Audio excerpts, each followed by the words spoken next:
Current లేదు, గేట్లు లేవు, అయినా నీటిని నియంత్రించే తెలంగాణ ఇంజనీరింగ్ అద్భుతం.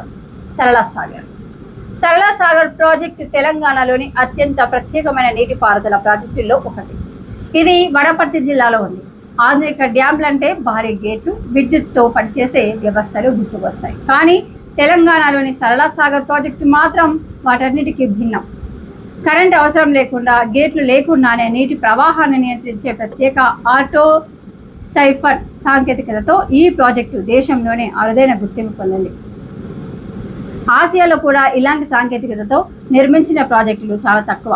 వనపర్తి సంస్థానాధిపతి రాజా రామేశ్వరరావు ప్రారంభించిన ఈ ప్రాజెక్టు నిర్మాణం 1949లో మొదలై 1959లో పూర్తయింది.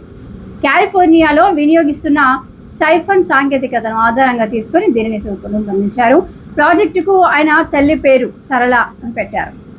సరళ సాగర్ ప్రత్యేకత దాని ఆటోమేటిక్ సైఫన్ వ్యవస్థ.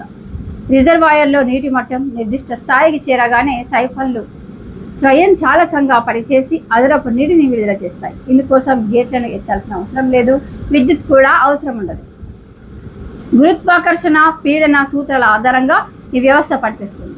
ప్రస్తుతం ఈ ప్రాజెక్టు ద్వారా సుమారు 4182 ఎకరాల వ్యవసాయ భూమికి సాగునీరు అందుతుంది. వనపర్తి జిల్లాలోని రైతులకు ఇది కీలక ఆధారంగా నిలిచింది. 1960లో మొదటిసారిగా సైఫన్లు తెరుచుకున్నాయి. ఆ తర్వాత వరుసగా 3 ఏళ్లు భారీ వర్షాలు కురవడంతో 1963 వరకు తెరుచుకున్నాయి. తెలంగాణ ప్రభుత్వం కూడా మిషన్ కాకతీయ కార్యక్రమంలో భాగంగా పూడిక తొలగింపు, మరమ్మత్తు పనులకు ప్రాధాన్యత ఇచ్చింది. ఇటీవలి సంవత్సరాల్లో భారీ వర్షాల సమయంలో సైఫన్లు స్వయం చాలకంగా పనిచేయడం మళ్లీ ప్రజల దృష్టిని ఆకర్షించింది. ఆధునిక సాంకేతికలు అందుబాటులోకి రాకముందే నిర్మించిన ఈ ప్రాజెక్టు నేటికి సమర్థంగా పనిచేయడం తెలంగాణ ఇంజనీరింగ్ వారసత్వానికి నిదర్శనంగా నిలుస్తుంది. గేట్లు లేని డ్యాం, కరెంటు లేని నియంత్రణ వ్యవస్థ, 67 ఏళ్ల తర్వాత కూడా సేవలు అందిస్తున్న సరళ సాగర్ తెలంగాణ గర్వకారణం.